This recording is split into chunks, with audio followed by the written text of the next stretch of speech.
You know, I used to be the kind of person who went through life with a bit of naivety, thinking that most people were honest and nice by default.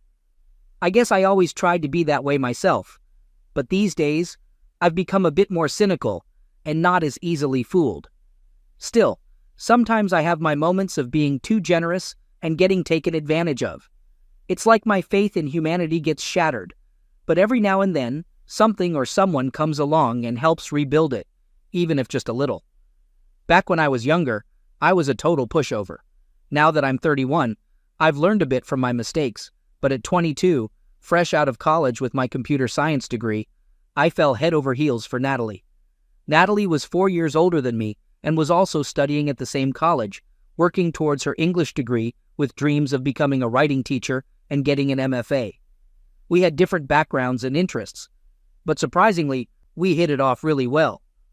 Natalie originally came from Greece and lived there until she was 10, and I had moved to the USA from Japan specifically for college. All credit to Natalie for that. Oh man, thanks to her, my English got way better. It's kind of funny though, because I also picked up a bunch of Greek from her, but she never bothered learning any Japanese.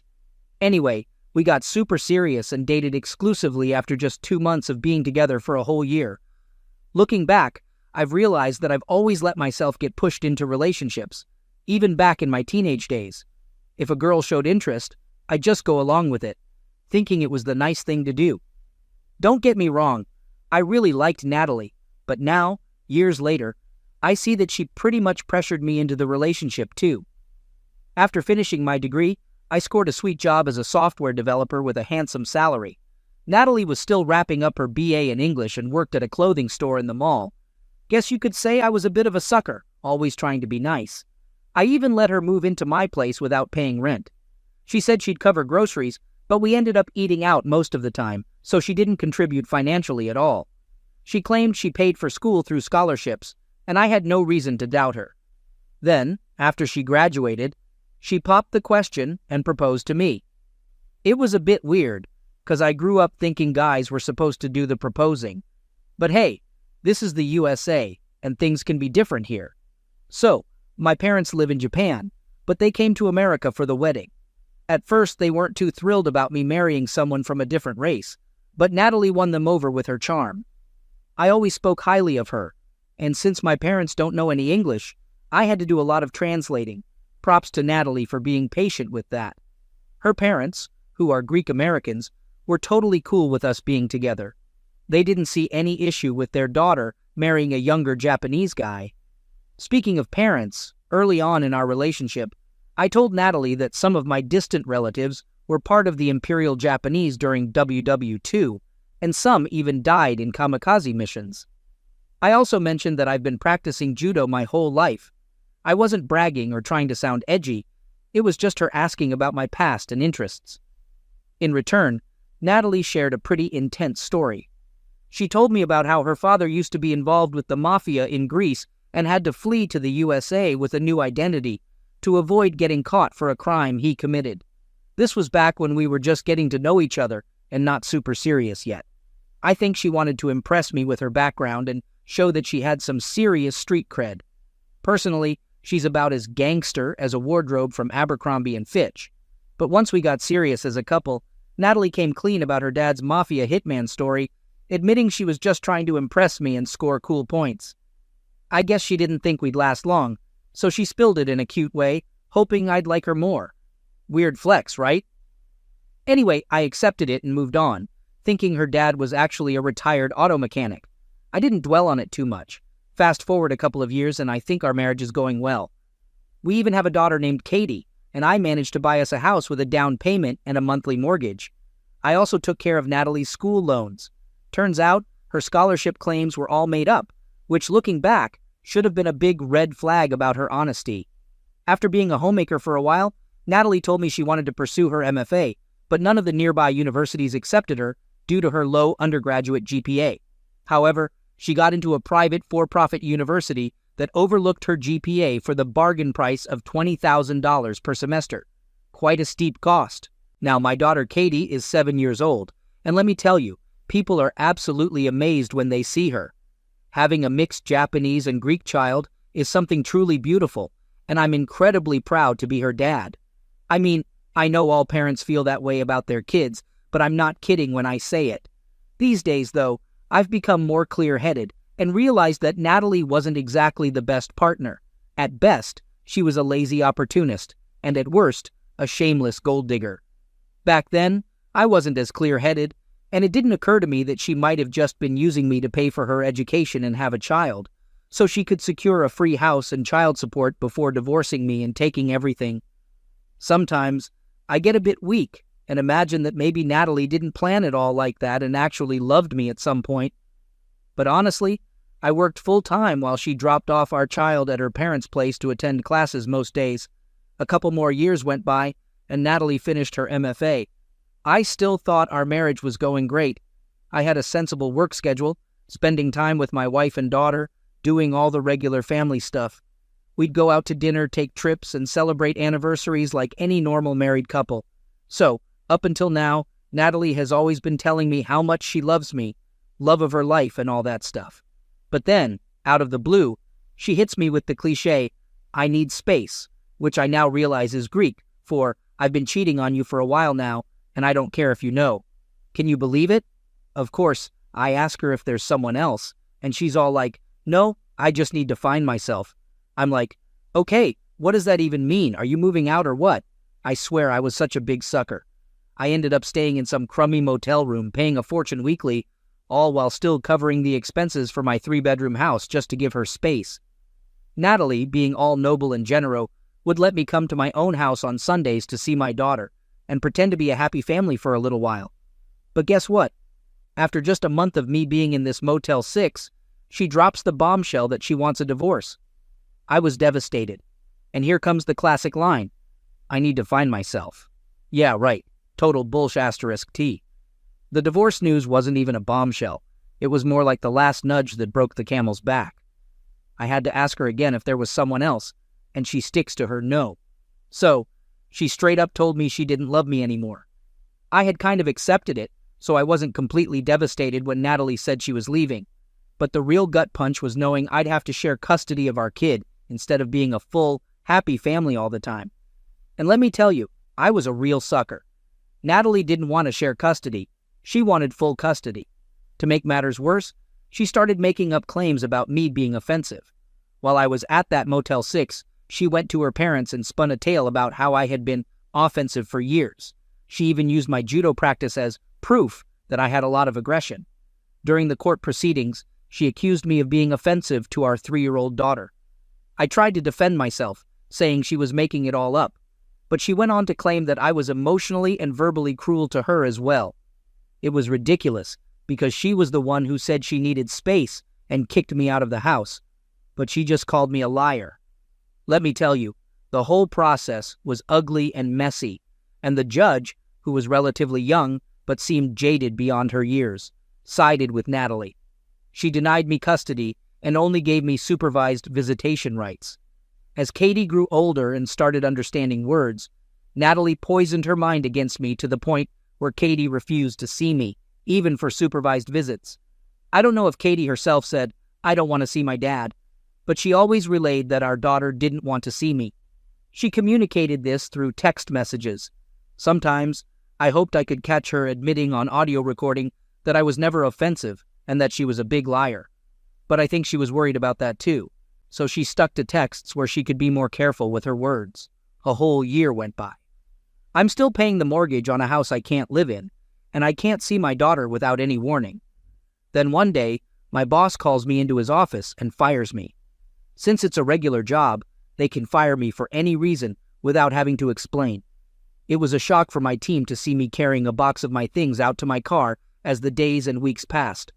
My former colleagues informed me that there were rumors around the office that my ex-wife had called our HR department and made false claims about me, saying I wasn't paying child support, that I was obsessed, and an offensive husband.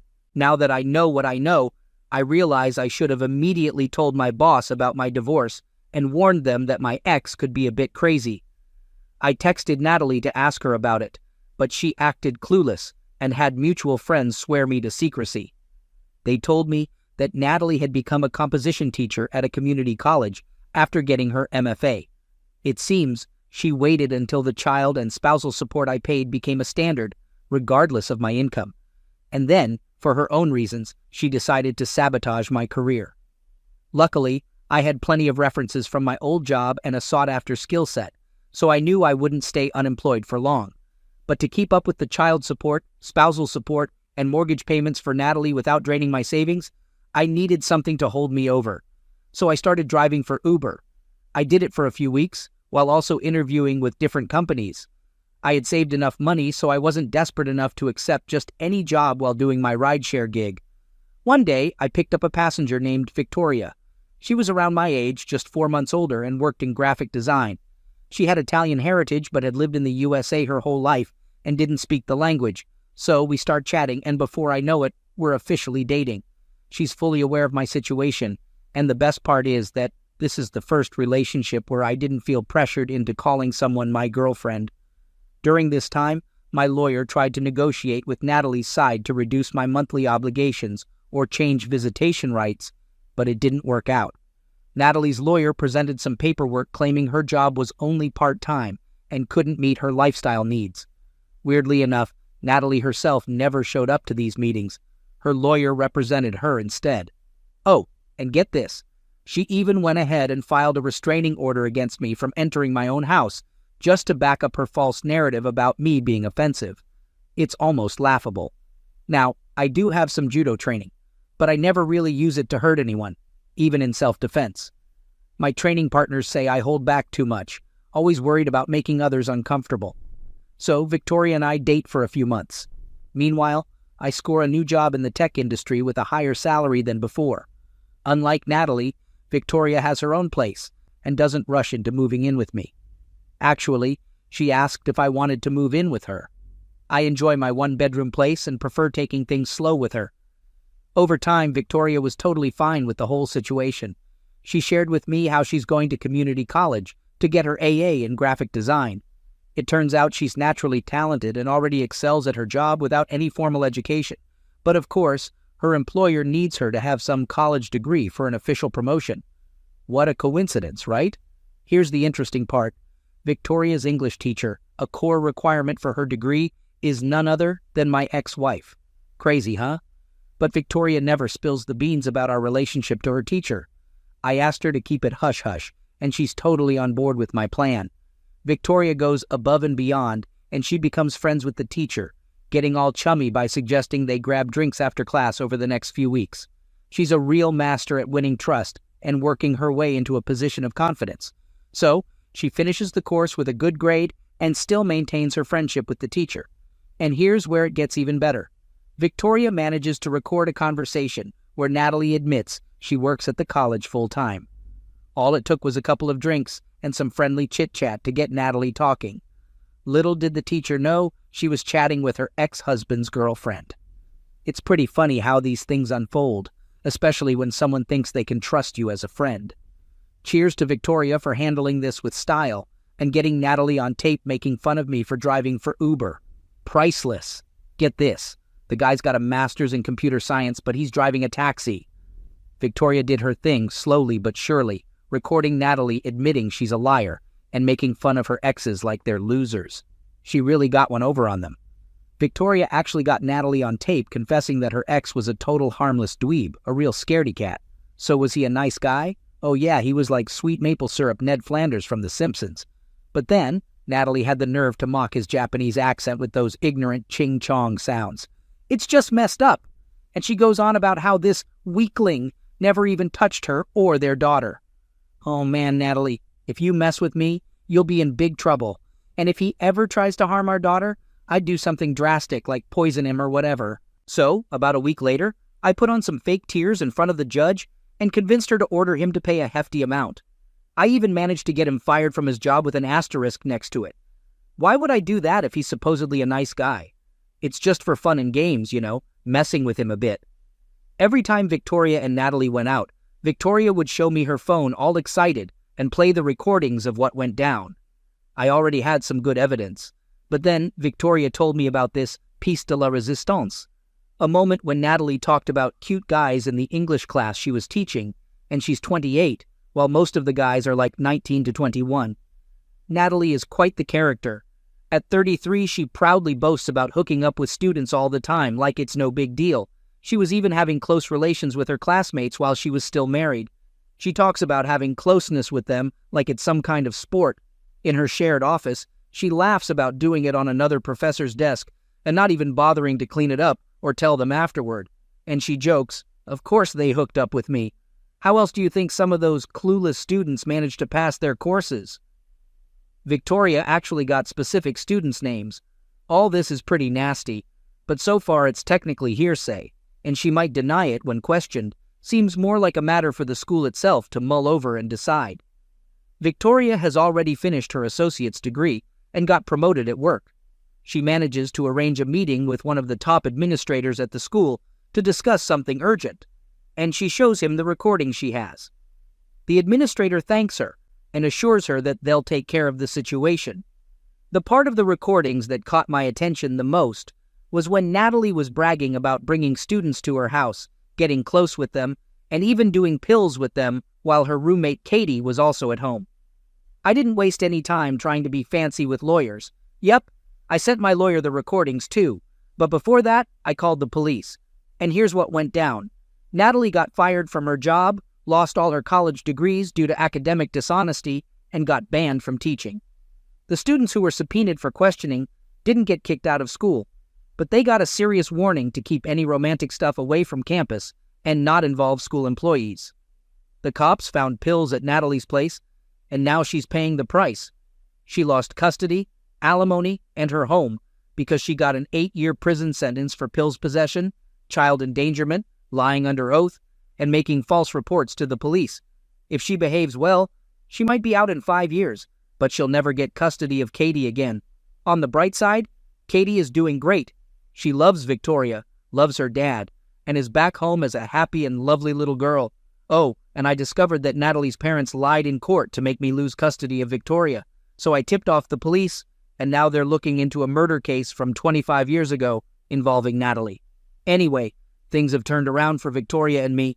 We're married, living together with our daughter Victoria, and we're expecting a son in the fall. Life's getting better. My parents still don't know English. However, Victoria is learning a lot of Japanese as well as Victoria. When it comes to marriage and being a father, my brain says to be cautious, but my heart says to have faith that not everyone is terrible. So yeah, screw you, Natalie. Thanks for reading. You know, since I was a kid, I always dreamed of becoming a doctor.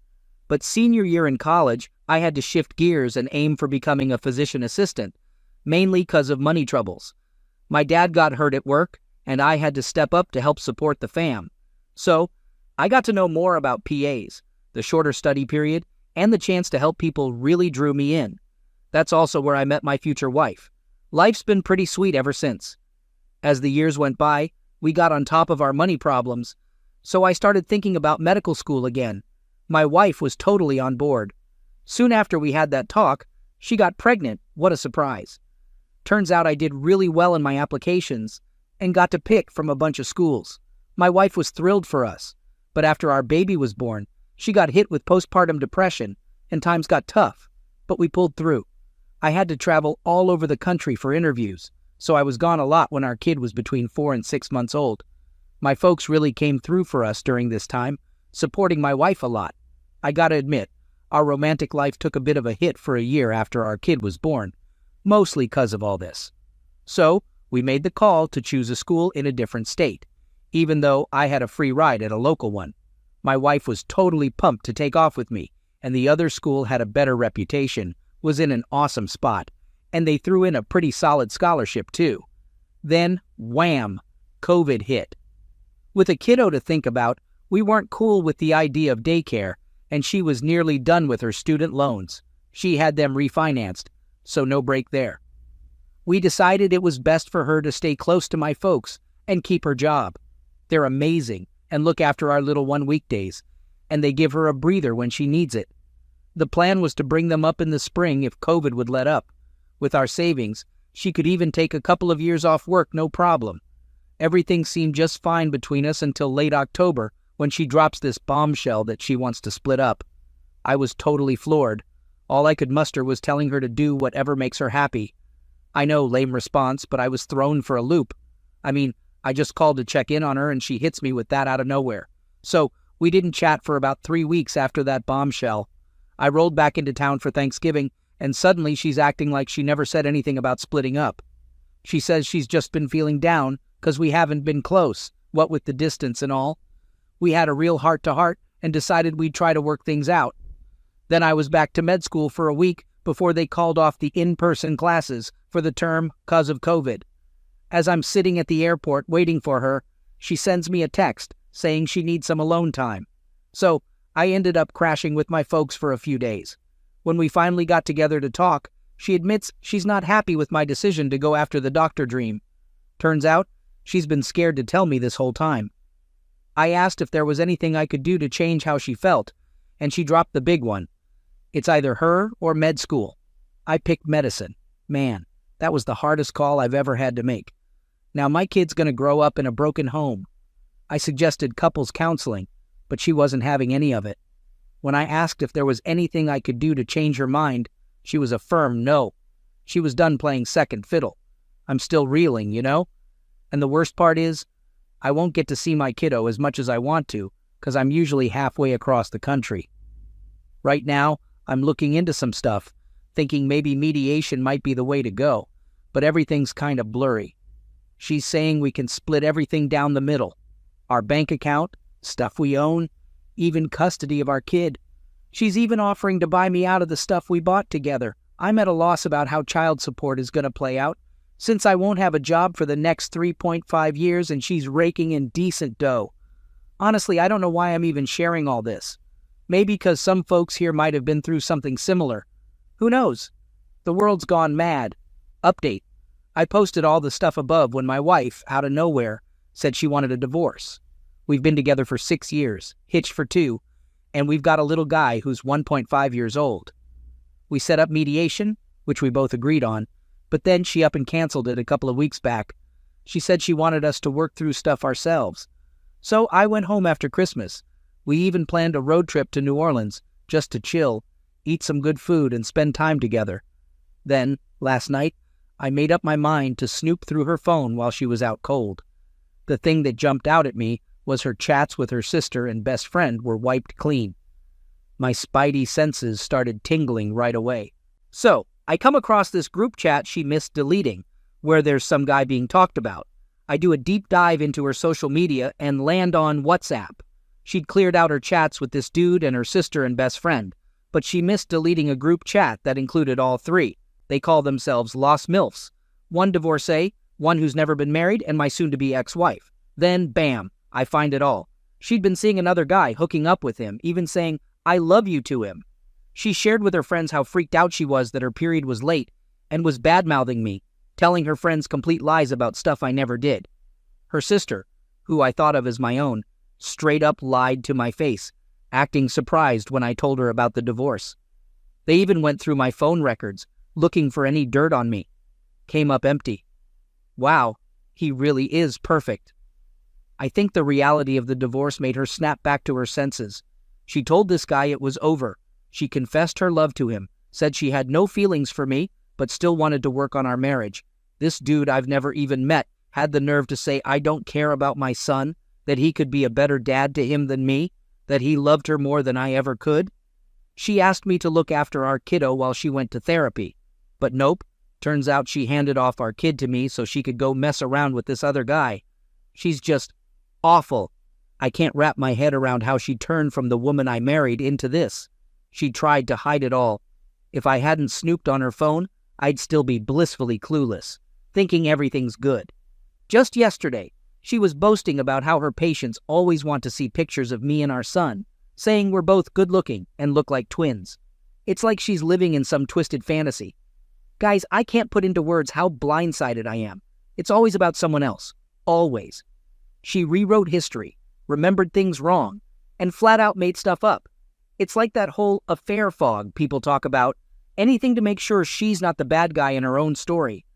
I'm about to pick her up from work. I'm actually waiting in the parking lot right now. I plan to confront her at the same park where I proposed. After that, I'm handing her the divorce papers and heading back to San Francisco this weekend. Oh, And I forgot to mention, there were a bunch of people creeping on my social media and sending her any posts I made. Super weird stuff. Update. The moment I rolled up to our spot, she knew something was up. Started crying right off the bat. I dropped the bombshell. She apologized, admitted she was garbage, a terrible person, said she didn't even recognize herself anymore, and that she hated who she'd become. She wanted to know how I found out, asking, "Who do I need to cut out of my life who can't keep a secret?" She thought it was either her sister or her best friend who ratted her out. I just stared at her and said it didn't matter who spilled the beans. If someone did, they did me a solid. That's what I would have done. The issue isn't how I found out. It's that she tried to hide it, that she did it at all. She agreed and apologized again, but it felt phony as hell. Her first reaction was probably how she really felt. She admitted there's no excuse for what she did, and she knew it was wrong, but she tried to explain her side of things. Said she was going to be totally upfront. Turns out it started with a different guy, not the one I was aware of. She claimed it all started last October with a different guy. Get this, I brought in a pest control dude to deal with some critters at our place. This guy was a married dude in his early 40s with 2 kids. She told me she was feeling pretty down and alone after having our baby. She had postpartum depression. So she started sexting this pest guy from her work. She swore it never got physical, said she'd feel gross after sexting him, block him for a couple of weeks, and then go back for more. This went on from then until this March. I had no clue. She told me the guy still tries to call her from different numbers, and she just blocks them. His wife is still in the dark. Yeah, seriously. When I headed off to med school, she told me she started feeling lonely again. That's when she met a 26-year-old undocumented tile worker in September. Dude didn't speak a lick of English. That's the affair I found out about. She claimed she wasn't thinking straight at the time. Whenever I'd come home for breaks, she'd act like everything was normal. We'd have sex, I'd go back to school, and she'd text me all lovey-dovey, call me every night. Then she'd fool around with this guy during the day. I remember her going into quarantine for 10 days because of COVID. She works in healthcare. She shacked up with him for those 10 days straight while my parents looked after our kid. And she kept up her daily chats with me the whole time. Man, it's messed up. I felt like I was going to hurl. She confessed she knew she'd taken things too far after that. Said she understood I was too good for all this. That's when she dropped the divorce bomb on me out of nowhere. She figured if I ever found out, I'd leave her for sure. Anyways, she promised these were the only 2 affairs she had while we were together. Not that it changes anything. Oh, and get this. She spent $4,000 of our money to help this guy she barely knew get a work truck. The guy was broke, and she wanted to give him a leg up. She admitted she knew nothing serious could come out of her thing with this guy. He made her feel less alone, but that's about it. Not like you, she said. And while she claimed she wasn't blaming me or trying to make excuses, she couldn't help but remind me that I was the one who chose to go off to med school instead of staying local. And all I'm thinking is, what I do for you, what do you do for me? But I kept that to myself and just kept listening. She claimed she never told the other guy she loved him, but I don't speak Spanish well enough to confirm. She's Latina, I'm black. She said Google Translate got it all wrong. When this dude said I didn't care about our son, even though he'd never met me, she didn't contradict him because she didn't want to add to his hurt when she broke up with him. She let him vent, she said. She claimed she never badmouthed me to him, saying that I'm an awesome dad. But I called BS on that. I mean, why would this guy talk smack about me without knowing me? He had to base his opinions on what she told him about me, but honestly, it doesn't matter. Then she asked me why I wasn't yelling at her, hitting her, treating her like the trash she felt she was. She repeated that she despised herself, regretted her actions, and didn't even recognize herself anymore. She wished she had talked about her feelings instead of resorting to cheating. She admitted that the cheating only pushed her further away from me and made things worse. She realized she wasn't happy with what she was doing, and the problem was within herself. She blamed it on postpartum depression, vowing to never have another child. She promised she would never marry or be in a relationship again, and that she would focus on herself and our son. She was deeply ashamed, she confessed, and would never be able to tell her very Christian parents about what she'd done. I replied that I didn't react harshly because it wouldn't help anything. I don't do things just for a fleeting feel-good moment. I do what I believe is right. She claimed she got why I wanted a divorce, but said she believed she could turn things around, better herself, become the woman she was when we first met, and basically mend our relationship. She proposed a separation and promised she'd wait for me, as long as it takes. She said she'd remain single while I'm free to do as I please during that time. She wondered if maybe with time I could forgive her. She knew I didn't trust her anymore, but she was willing to work hard to rebuild that trust. She even offered me to come back to our place for the night, saying she'd sleep on the sofa bed and I could have the main bed if that would make me more comfortable. Of course, I said no. Here's my problem. If we didn't have a son, I'd be out of here. This whole thing is totally messed up. I could find someone else who would treat me right, someone I could fully trust. I brought her into my life, my family, we had a son, and I was good to her. And what did she do? She screwed me over, but we do have a son. I chatted with my cousin, whose wife cheated on him with his best buddy when their kid was about the same age as my son. He said he cut ties with her, and it felt good at the moment. But when his son grew up, he's 9 now, it had an impact on him. The kid started acting out. He would ask his dad why he and his mom couldn't be together anymore. He was upset about the situation. My cousin said the pain of seeing his son suffer like that was even worse than the pain of the divorce. He advised me to consider giving it some time and see how I feel. He pointed out that cheating is pretty common these days, even among celebrities or folks you'd least expect. He said he'd get it if I chose to divorce her, but based on his own experience, that might not be the best move. What he went through pretty much aligns with all the research I've seen. Studies have clearly demonstrated that growing up in a single-parent home can lead to significant negative impacts on the kid. My son is my everything. For his sake, I've decided to give it a shot. I'm planning to cut off contact for at least 6 months to a year. Then, I'll reassess how I feel. Regardless of what I achieve, if I become a doctor, live out my dreams, and my child doesn't reach his potential, then what's it all for? Anyway, by then it was really late. I headed over to my parents' place and hit the sack.